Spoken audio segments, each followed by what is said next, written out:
Cuando es tiempo de decidir, es el momento de reflexionar. Y a eso te invita el periodista Federico Fasano Mertens, a desechar por algunos minutos desde los viejos falsos rumores a las modernas fake news viralizadas entre operadores, asesores, encuestadores, trolls, haters y hackers. Porque cada elección se nos hace más difícil conocer la verdad y decidir nuestro voto. Por candidatos con ideas, programas, sensibilidad y capacidad de gestión y conducción. Por eso, Federico Fasano Mertens les propone este manual para indecisos, para reflexionar sobre lo que les importa, su vida, sus familias, su seguridad, educación, salud, vivienda, trabajo y jubilación. Esto que se llama La Cosa Vostra.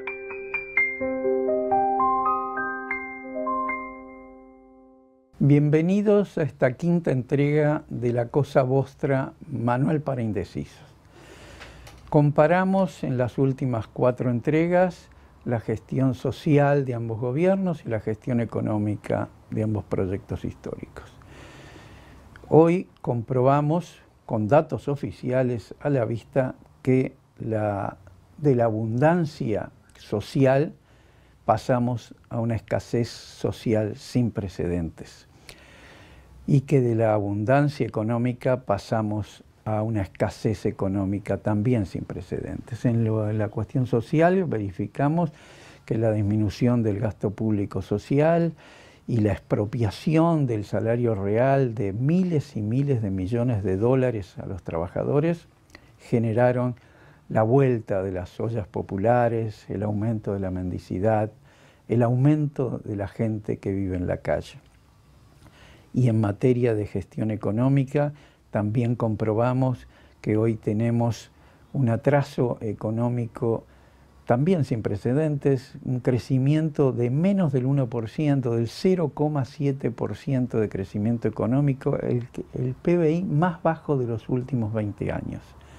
Y también comprobamos que el atraso cambiario, que ha sido el atraso cambiario más importante del siglo XXI, también ha generado problemas económicos muy importantes, ha llevado el endeudamiento de más de 1.900.000 ciudadanos según datos del Banco Central, de los cuales 650.000 son irrecuperables. Y el 35% de los endeudados le contestó una encuesta del Banco Central que se endeudaron porque no llegaban a fin de mes. Y otro 34% que se endeudaron porque apenas llegan a fin de mes. Bueno, esta es la situación deplorable económica que deja este gobierno, que hasta los ciclistas Maya Oro han tenido que abandonar sus bicicletas y transitar por la vida en patinetas, como ha dicho un amigo con buen sentido del humor. Pero veamos el tema de la comparación de la inseguridad pública, que es el tema de este quinto video que hoy les presentamos. Cuando ganó el Frente Amplio en el 2005, recibió un aumento del delito del 297% de los últimos 10 años. Del 1995 al 2005, el delito aumentó 297% y eso crispó a la sociedad. Recibe el Frente Amplio una sociedad crispada contra el delito y el presidente Tabaré Vázquez nombra de ministro del Interior a José Díaz, un político humanista, un dirigente honesto e inteligente del Partido Socialista, un intelectual de la teoría y la praxis de la convivencia. Y tiene como proyecto atacar las causas de la delincuencia y la rehabilitación de los delincuentes. Pero la mitad de la sociedad no quería eso. La mitad de la sociedad no le importaba la rehabilitación, le importaba que siguieran presos, que no los sacaran más de las cárceles. No pudo funcionar su proyecto y dignamente José Díaz se retira de ese cargo. El presidente Mujica, el segundo mandato del Frente Amplio, designa a Eduardo Bonomi ministro del Interior. El expertizaje de Bonomi se basa en los años duros que vivió en las cárceles de la dictadura, se basa en su cultura de la ruptura social, se basa en el enfrentamiento que tuvo con los aparatos estatales en las propias calles, se basa en el conocimiento de la realidad de la sociedad. Y mantiene y forma un plan que no solo vaya a atacar las causas de la delincuencia, sino también sus consecuencias. Para eso designa a Julio Guarteche, creo que uno de los mejores policías que ha tenido el Instituto Policial en su historia, junto con Roberto Rivero, otro policía destituido por el presidente Sanguinetti. Julio Guarteche ha sido un puntal en la gestión del ministro Bonomi. También lo ha sido el sociólogo Gustavo Leal, que en los últimos años acompañó a Bonomi en su gestión y que es uno de los expertos más importantes en materia de delincuencia que tiene el país. Pero no califiquemos la gestión, para mí extraordinaria, del ministro Bonomi, no la califico yo. Escuchemos lo que dice Larrañaga, que en el 2018, a un año ya de terminar la gestión de Bonomi, sostiene que el ministro Bonomi fue el mejor ministro del Interior de los últimos años. Pero por eso, escuchemos otras opiniones que no sean de izquierda. El BID, el Banco Interamericano de Desarrollo, declaró en el 2018 también que las políticas del Frente Amplio durante esos 14 años ejecutadas fundamentalmente por el ministro Bonomi habían convertido al Uruguay en el país más seguro de América Latina. Escuchemos otras opiniones sobre la gestión del Frente Amplio y del ministro Bonomi, opiniones totalmente insospechadas de izquierdismo, como por ejemplo, veamos lo que dice textualmente Lawrence Sherman, jefe de la Unidad de Criminología de la Universidad de Cambridge e integrante del famoso grupo del alcalde de Nueva York, Rudolph Giuliani, aquel, no sé si se acuerdan, que decía tolerancia cero. Bueno, este señor, miembro del grupo del alcalde de Nueva York, dice textualmente: estuvo varias semanas acá en Uruguay viendo la gestión del ministro Bonomi y viendo lo que hacía el Frente Amplio en materia de seguridad pública. Y declaró: el plan piloto uruguayo en las principales avenidas en solo 4 semanas redujo el 90% de los delitos en esas zonas. Y agregó: suelo trabajar con distintos gobiernos y autoridades policiales de todo el mundo. Y he trabajado con las policías de 6 países sudamericanos. Y de estos últimos, Uruguay es el que he visto que ha realizado los mejores progresos. Lo dice Lawrence Sherman, norteamericano. Después de lo que he visto, agrega, creo que Uruguay es el país ideal para ser la sede de la Escuela de Criminología de la región. Y no nos quedemos solamente con esta opinión internacional de expertos norteamericanos. Veamos lo que dice el experto en justicia criminal de los Estados Unidos, John Sain. Dice textualmente: las políticas desarrolladas por el Frente Amplio Uruguayo para la policía son similares a las de la ciudad de Nueva York, ciudad que logró que el último año tuviera el más bajo índice de delitos desde que los Beatles llegaron a Estados Unidos. Bueno, yo creo que con estas opiniones, la del propio Larrañaga, la del BID, la de estos expertos norteamericanos, tendríamos que decir, bueno, no comparemos nada, porque veamos lo que ha hecho este gobierno en materia de seguridad pública. Pero sí, analicemos la gestión del Frente Amplio rápidamente para encontrarnos que el Frente Amplio recibe un instituto policial totalmente obsoleto. En 70 años, en los últimos 70 años, no hubo una sola modificación, reforma. ¿Y Bonomi qué hace? ¿El Frente Amplio qué hace? Lo pone de pie. Le da inteligencia, tecnología, suministros, etc. Eso hay que tenerlo muy en cuenta. Fíjense que el ideal central, la idea central que propone el Frente Amplio es la policía no es del Estado, es de la sociedad civil. Y esa es una idea central que la ha internalizado y bueno, y la ha llevado a cabo. Sabe el Frente Amplio, sabía José Díaz también, que bueno, el capitalismo ha sido el mayor productor de delincuencia en la historia de la humanidad. Mucho más que en el feudalismo, en el esclavismo, en todos los sistemas, ha sido el mayor productor de la delincuencia y que la delincuencia siempre va en aumento en todo el mundo. Eso es casi imparable. Lo que importa es qué gestiones se hacen para detenerla, para disminuirla, para rehabilitarlos, y en eso el Frente Amplio ha sido una gran excepcionalidad.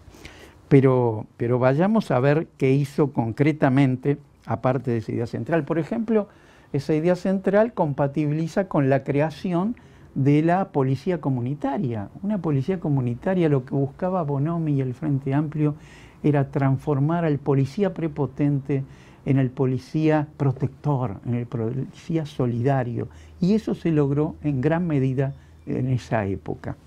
Veamos qué pasó con el presupuesto policial. En el presupuesto policial el Frente Amplio recibe en el 2004, en 2005, digamos, 180 millones de dólares. Y en solo 5 años, en el 2009, lo lleva a 776 millones de dólares. Lo cuadruplica el presupuesto. Fíjense, bueno, vamos a ver cuando comparemos el presupuesto policial del 2024 con cómo terminó en el 2019 y haremos ahí la comparación. En materia de salarios policiales, los policías tenían salarios de hambre, eran salarios realmente imposibles de vivir con ese salario de 4.500 pesos. El Frente Amplio en solo 5 años los lleva a 21.000 pesos en el 2009, es decir, los cuatriplica. La flota aumentó el Frente Amplio el 35% de la flota. Y además no solo aumentó la flota, sino que adquirió helicópteros, drones, hasta autos blindados. Fíjense que llegó a tener 4.363 unidades, solamente en 5 años, que son las cifras que tengo. Cambió los revólveres por pistolas Glock 9 milímetros, modernizó a la policía y a su poder de fuego. Los chalecos, por ejemplo, los chalecos antibalas que antes escaseaban, bueno, tuvo un stock fundamental de chalecos antibalas. Equipos antimotines, proveyó de equipos antimotines y proveyó también de simuladores de tiro, que existían muy pocos.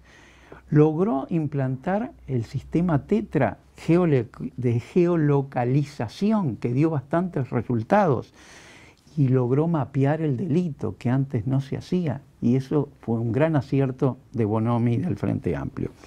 Las patrullas dinámicas las instaló, esas patrullas que evitaban la rotación del personal. Eso fue también otro logro de ese ministerio. Los rastros genéticos se empezaron a aplicar por primera vez y la identificación electrónica de las huellas dactilares. Eso también se aplica por primera vez. Se registra en cámaras de videovigilancia por todos lados y un sistema de videovigilancia para manejar esas cámaras como antes no había existido.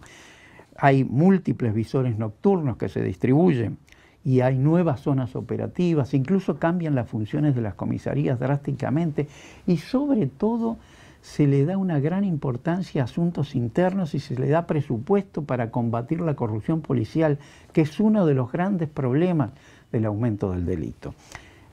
Sobre lo que hizo el Frente Amplio, más todas las expresiones que hemos escuchado del BID, de los técnicos norteamericanos, del propio Larrañaga, bastaría aquí detenernos, ¿no?, compararlo con esto. Pero no puedo dejar pasar algo que no le llegó con todo su peso al Frente Amplio, que es el narcotráfico. La droga aparece en el Uruguay en el 2002, no estaba el Frente Amplio en el poder. Pero el Frente Amplio ya en el 2018 alerta, miren que se viene la cartelización en Uruguay, se viene en el país, hay que prepararse para ello. Ya empieza en el 2018 a advertirlo. Ya Leal, que es un experto en este tipo de de situación con el narcotráfico y empiezan a producir instrumentos para poder contenerlo y advertirlo. El nuevo gobierno no se entera de esto. Y el narcotráfico cambia el mercado criminal de este país. Lo cambia radicalmente, no solo por su poder de fuego, sino por su poder económico. Aquí se instala el Tren de Aragua y el primer comando capital. El Tren de Aragua son venezolanos y el primer comando capital, son brasileños que ya están en el país, ya llegaron al país, pese a la advertencia del Frente Amplio, se instalan ya y controlan gran parte del territorio. Y decidieron que la última esquinita sur de este continente, el Uruguay, tratar de convertirlo, y ya lo hicieron, en un país de acopio, que antes no lo era. Hoy Uruguay se ha convertido en un país de acopio de la droga. Y han elegido a su estratégico puerto como boca de salida de la droga hacia el exterior. Y además el poder económico ya está incidiendo en la economía del país. Fíjense que la cocaína, un kilo de cocaína en Bolivia cuesta solo $100. Aquí, en Uruguay, la venta al menudeo de la cocaína deja $12.000 por kilo, mientras que también la exportada a Europa deja $35.000 por kilo. No contemos Estados Unidos, que tiene 4 millones de cocainómanas incurables y varios millones más que utilizan de vez en cuando la droga. Es decir, es una masa de dinero tan importante que ha llevado a estas dos grandes organizaciones criminales a ocupar barrios enteros de nuestra capital y en parte empiezan a acudir al interior. Barrios enteros que viven en el temor, barrios enteros que son invivibles. Bueno, muchos dicen, bueno, que se maten entre ellos. No solo se matan entre ellos, las balaceras continuas han arrojado víctimas civiles que nada tienen que ver con el narcotráfico. Hace unos días hasta un bebé fue muerto por una bala prohibida. Pero además esos barrios viven en el temor constante, en la ley de la omertá, en el pacto de silencio, y el que no cumple el pacto de silencio es asesinado. Además ya no se respeta ni a los médicos que entran, ni a las escuelas. No, son tierra de nadie esos barrios, ellos son los patrones del barrio. Incluso a veces hasta la policía no ha logrado entrar. Esta situación además lleva a un reclutamiento enorme del narcotráfico por ese poder económico que tiene. Reclutan desocupados, incluso hasta ofrecen 3 salarios mínimos para cuidar las bocas de pasta base. 3 salarios, 60.000 pesos a desocupados que obviamente toman ese trabajo, pero también prestan dinero a los que no les llega a fin de mes. Por ejemplo, prestan 10, 15.000 pesos con el sistema del gota a gota, pidiéndoles que les pagan 300 pesos por día.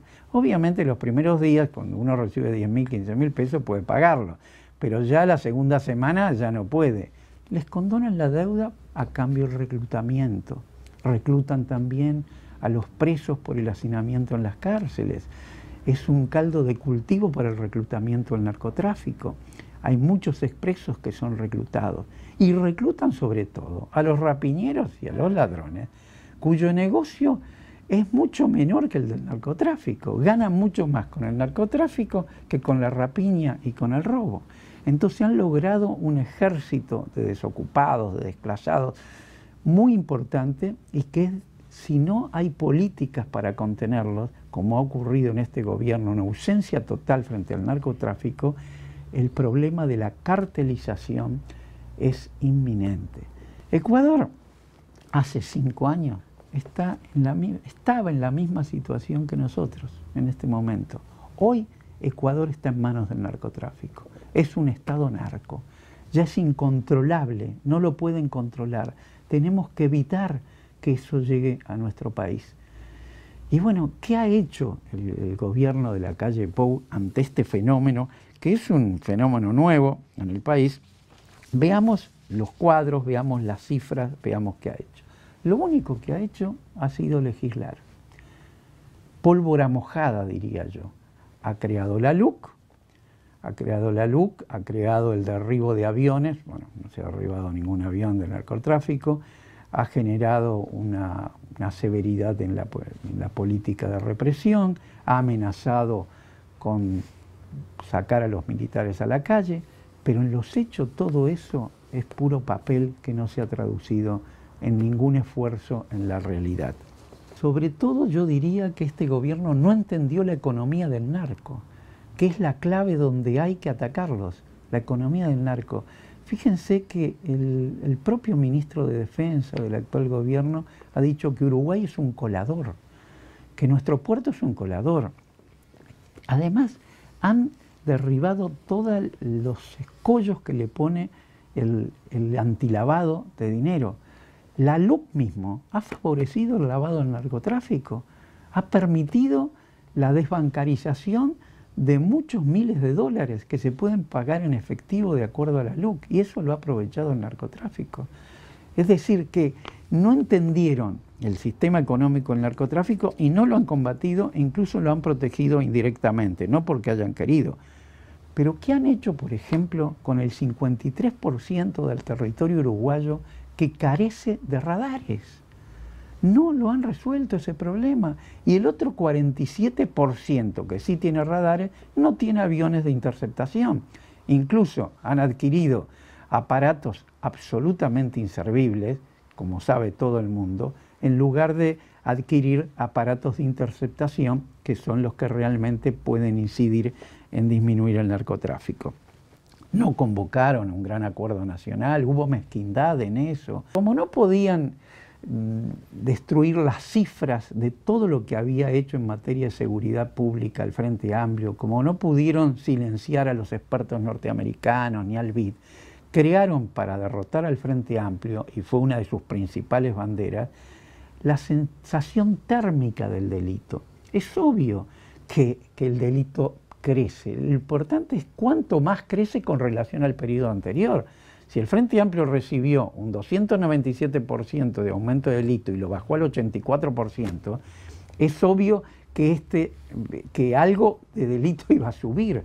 Pero bueno, ellos crearon la sensación térmica del aumento del delito y con eso derrotaron al Frente Amplio. Le sacaron 30.000 votos, que fue lo que le faltaba. Fíjense qué hizo este gobierno en cuanto a los indicadores concretos. El presupuesto policial. Bajaron el presupuesto policial. Dicen que hicieron un presupuesto de 34.000 millones de pesos, mientras que el Frente Amplio hizo un presupuesto de solo 30.000 millones de pesos.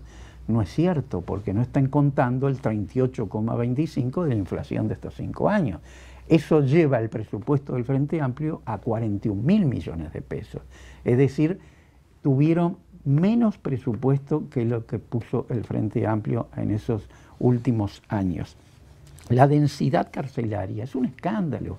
El Frente Amplio recibe, veamos la cifra, el Frente Amplio recibe en el 2005 un 181% de densidad carcelaria. ¿Qué significa esto? Que hay 81% de presos que no tienen cama, un 81% que no pueden ser alojados en las cárceles. Sin embargo, eran alojados produciendo el gran hacinamiento. El Frente Amplio baja ese hacinamiento al 95,1%. ¿Qué significa? Que sobran camas. Cuando le entrega las cárceles a la calle Pou, hay un 4,9% de presos que pueden ser alojados sin hacinamiento. Veamos las cifras de hoy, del año 2024. Tiene un 121% de densidad carcelaria. Es decir, hay un 21% de presos que no tienen lugar en las cárceles y sin embargo están en las cárceles. Eso provoca el gran hacinamiento. Vayamos a la cifra de cantidad de presos.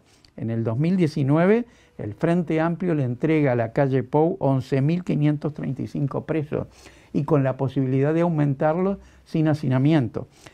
Hoy, en el 2024, hay 16.098 presos, un 40% de aumento. Y este hacinamiento tan terrible es caldo de cultivo para el narcotráfico, caldo de reclutamiento, porque además el narcotráfico, muy inteligentemente, sale a defender a los presos hacinados y cuando salen de la cárcel los recluta. Ni hablemos de cómo están las cárceles, que se han convertido en cementerios, ¿no? Es decir, superaron que son la escuela del delito. Ahora es el peligro de ingresar a una cárcel. por las muertes, los descuartizamientos, los quemados vivos que hay, las violaciones. Es terrible la situación y se niegan a la emergencia carcelaria que ha sido sostenidamente pedida por el Frente Amplio. Veamos otro indicador de inseguridad pública, la rehabilitación y la reincidencia. El ministro Bonomi creó el Instituto Nacional de Rehabilitación con un notorio éxito. Él recibe el 70% de reincidencia y lo baja al 52%. Fíjense que en España bajar del 70% al 50%, casi igual que en Uruguay, le llevó 25 años. El Frente Amplio lo logró en menos de 10 años. Y hoy hay un informe reciente del Ministerio del Interior, de un muy buen asesor que tiene el Ministerio del Asesor, lo reconocemos, Sanjurjo, que reconoce que hoy la reincidencia volvió al 70%, otro gran fracaso de inseguridad pública de este gobierno.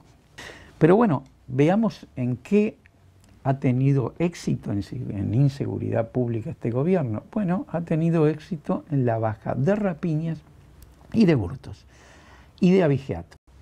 De abigeato es donde mejor actuó. Obviamente este gobierno es el gobierno del quinto quintil, del quintil más privilegiado, que era el quintil más afectado por el abigeato, y eso prácticamente lo terminó. Y en cuanto a rapiñas y hurtos contra la propiedad privada, sí, reconocemos que bajó, pero veamos las causas de por qué bajaron las rapiñas y por qué bajaron los hurtos. En primer lugar, por la pandemia. Durante 1 año y medio prácticamente no hubo rapiñas ni hurtos. Eso es una gran verdad. Y después, por lo que dijimos, el narcotráfico, el reclutamiento de rapiñeros y ladrones que ganan mucho más con el narcotráfico que arriesgándose con rapiñas y hurtos en la calle.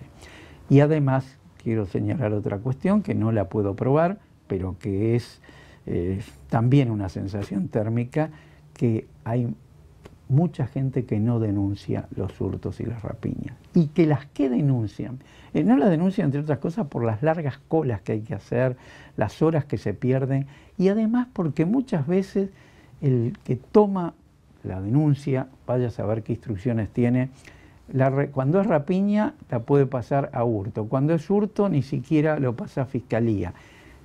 No tengo forma de probar esto, pero de que existe un nuevo criterio en la toma de las denuncias, existe. De todas maneras, esa no es la causa principal de por qué bajaron las rapiñas y los hurtos, sino la pandemia y el narcotráfico, el reclutamiento del narcotráfico. Veamos un indicador que es fundamental, que es la violencia letal. Es así que ha subido a niveles incomparables. Fíjense que el Frente Amplio entrega 8 homicidios por cada 100.000 habitantes.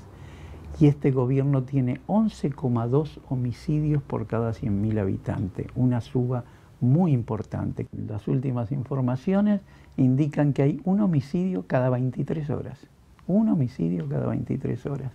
11,2 homicidios cada 100.000 habitantes. Bueno, para evitar la cartelización, para evitar vernos en el espejo de Ecuador, para lograr que este no sea un país invivible como comienza a serlo, hay que profundizar las políticas que el Frente Amplio, con gran éxito, logró en los últimos 10 años de su gestión. Y ante la incorporación a la realidad del mercado criminológico del narcotráfico, se requieren nuevas políticas. El Frente Amplio ya probó el éxito, lo han reconocido los organismos internacionales. Es el que tiene la capacidad para profundizar esas políticas y enfrentar al narcotráfico, para que este país vuelva a ser un país vivible. Muchas gracias por haberme escuchado. Los espero el próximo viernes a las 18 horas para ver la 6ª edición de Manual para Indecisos, aunque quizás tengamos que adelantar la entrega porque creo que el viernes comienza la veda.